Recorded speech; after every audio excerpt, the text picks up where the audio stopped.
after the stimulating lecture, listening for 1 hour about freedom, many in the audience are bursting to express their freedom to ask questions. So we've actually set aside a short question and answer session. Let me pass over to Dr. Ahmed Farouk to moderate the session.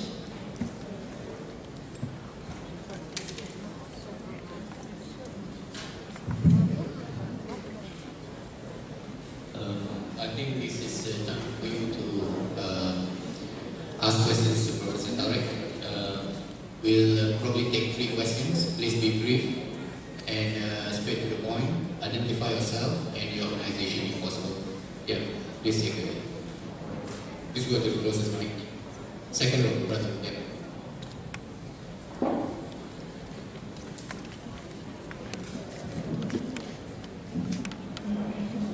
My name is Mustafa Dara Ali from ISTAC, student.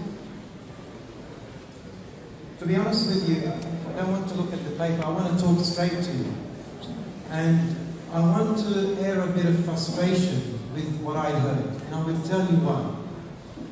First of all, you based the whole thesis of yours on the notion of what you called, quote unquote, حرية التعبير. Now, the challenge, well, you used it. You said حرية التعبير and you defended it.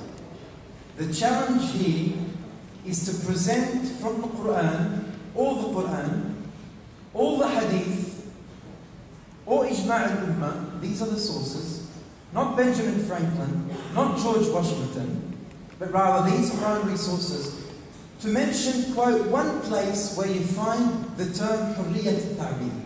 One place, and I challenge you, one place, which goes to show that you are putting a platform which I would say is not Hassan al-Banna, Imam Hassan al-Banna's platform, despite your biological belonging, but I don't see that on an intellectual level or a intellectual level. Please be professional. Sure. No personal attack. No. This is very professional. This is academia. I think you're going very personal. The question. We understand what you're trying to say. Please take a seat. Thank you. Your speech. This is academia. You want to I think we understand what you're trying to say. Professor Tariq will explain. Please take a seat. Well, thank you. My point hasn't been made. No, you did not make the question. Second question, please. Yes, Prof.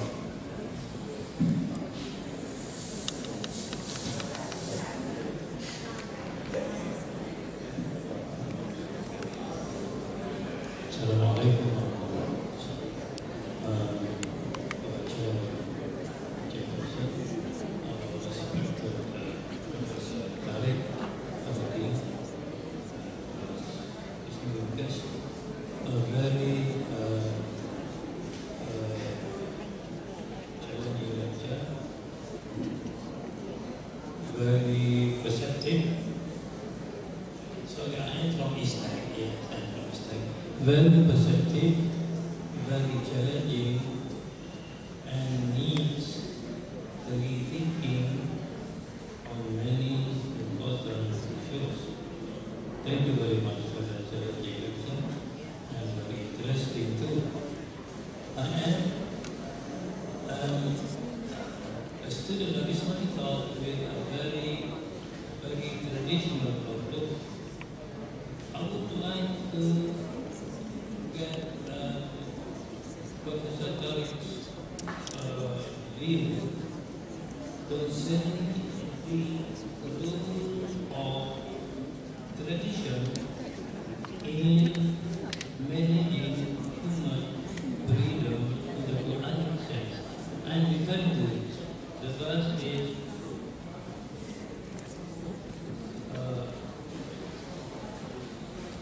وَمَنْ يُشَاقِقِ الرَّسُولَ مِنْ بَعْدِ مَا تَبَيَّنَ لَهُ الْهُدَى وَيَتَّبِعْ غَيْرَ سَبِيلِ الْمُؤْمِنِينَ نُوَلِّهِ مَا تَوَلَّى وَنُصْلِهِ جَهَنَّمَ وَسَاءَتْ مَصِيرًا. Now, the message of God is that there is such a thing as سبيل المؤمنين, towards which the evil or the criminality should always adhere itself, and its freedom thereby is so to be governed by this Sharia. That's the way it seems to me. I would like to hear. The next, this is so important that we are duty bound to repeat it in our prayer every day. In the request, اهدنا الصراط المستقيم. And the Sirat al-Mustaqim is the path of those on whom God has bestowed His boon, consisting of the prophets, the people of truth, the martyrs, and the righteous ones. So even the human freedom for salvation and also for His ultimate haram and bid'ah should be in tune with this Sabil al-Mu'mineen and the Sabil of the Prophet and Sabil of the people of truth, the martyrs, the righteous ones. The next one, human ego per se has no value in separated from tradition. The verse is إِنَّ النَّفْسَ أَمَّارَةٌ بِالسُّوءِ إِلَّا مَا رَحِمَ رَبِّي of Surah. I would like Professor Tariq to appease my heart.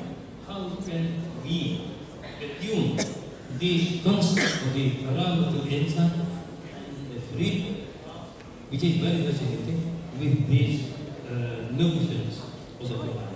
Thank you very much. Allah bless you.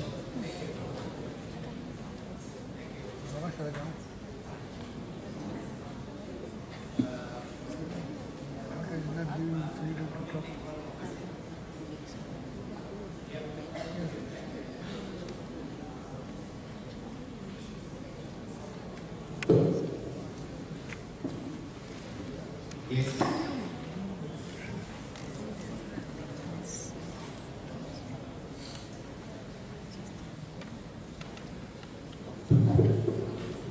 Bismillahirrahmanirrahim. Assalamualaikum. I'm Muhammad Akudin, student from University of Malaya, Faculty of Science.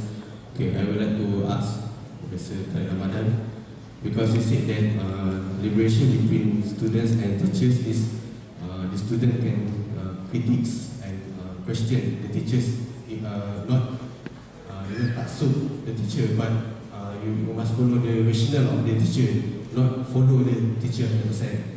But in Islam, we have the concept called adab, where we must respect and we must not criticize too much. So according to Professor said Nabi Al-Atas, that the adab is to put things correctly into its place. So what do you opinion about the adab in Islam and the relationship between the adab and the liberty that you say about among the students and the teachers? Thank you very much. Thank you.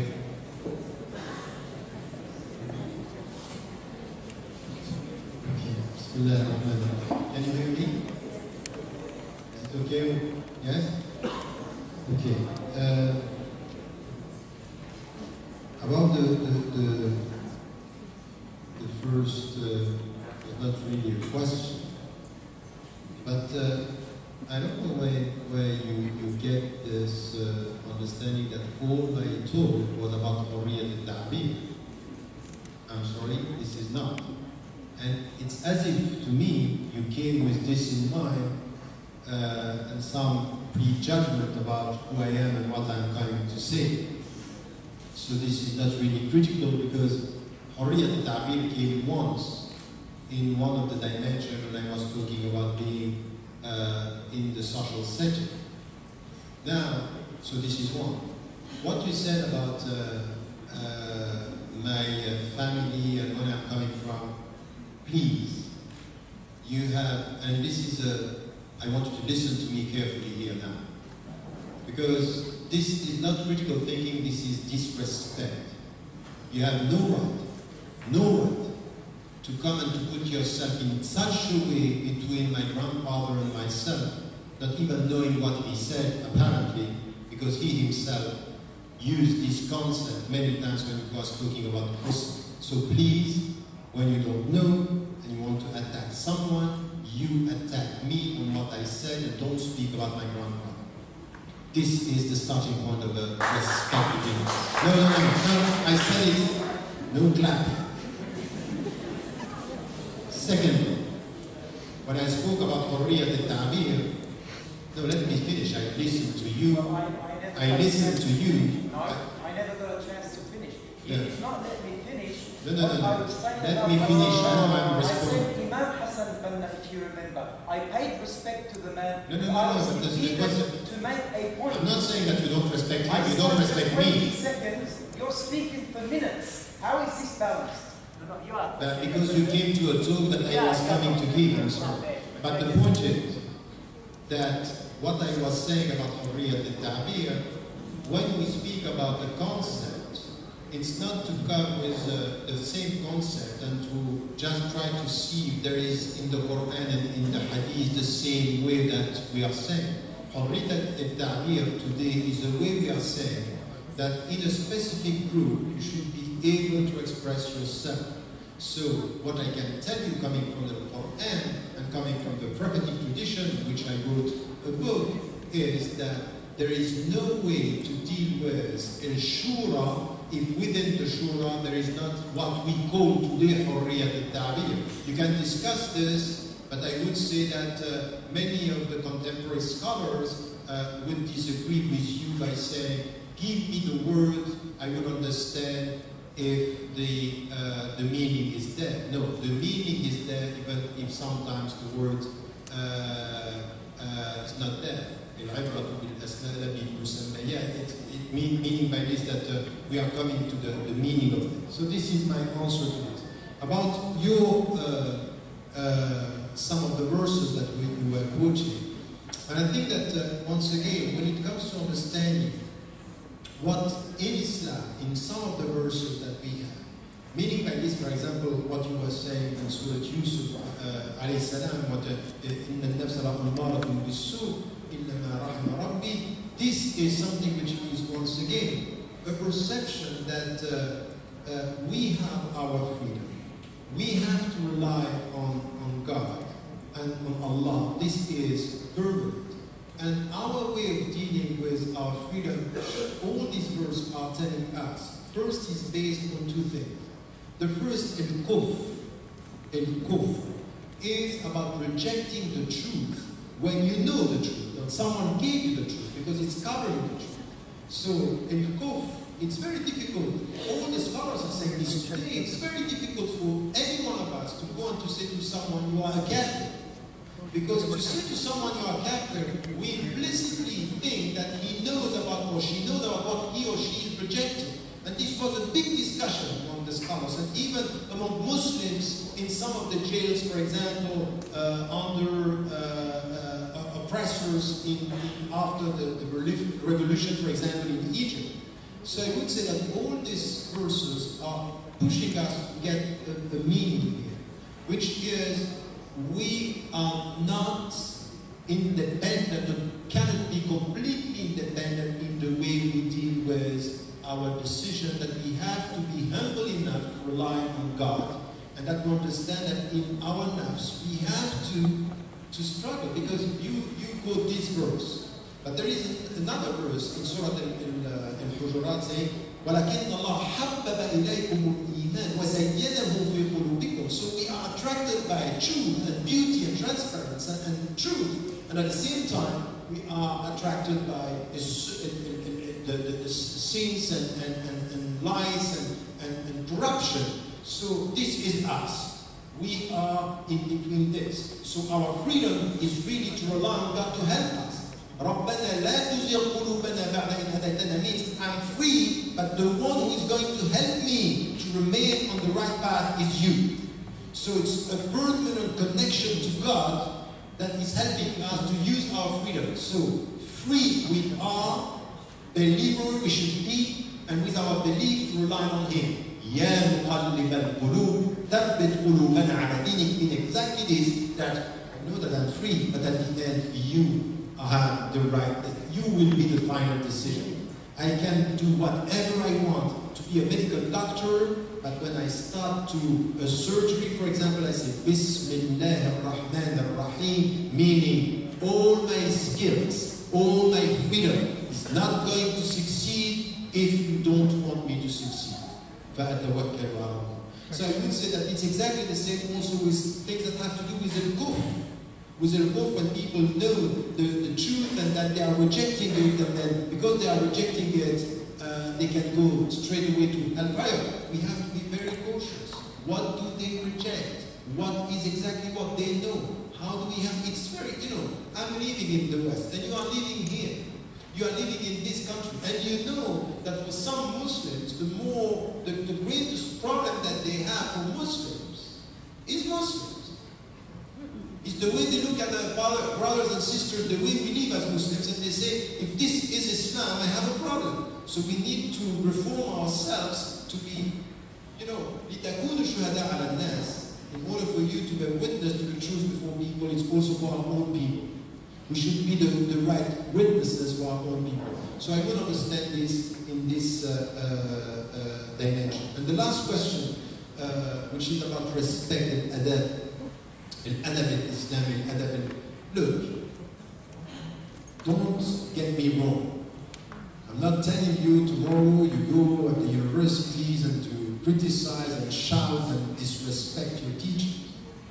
I'm saying something which is an adab, meaning that from the very beginning, with the great, even with the Prophet, ﷺ, they were respecting him, but they were able to express themselves in front of him, to give and to express their opinion. And even with scholars, one of the conditions, for example, Ibn al-Qayyim al-Jawziyya, I'Alam al-Muwaqqi'in and Rabb al-Alamin, 4 volumes, he's talking about the mujtahid and the conditions, but he's also talking about the way we get the legal opinion, the fatwa. You cannot just take the answer and that's it. You need to understand the rationale. To get the rationale means that you need to understand where does it come from. I don't understand. So it's not disrespect to say, how did you get this answer? It's a way. And please remember, I have been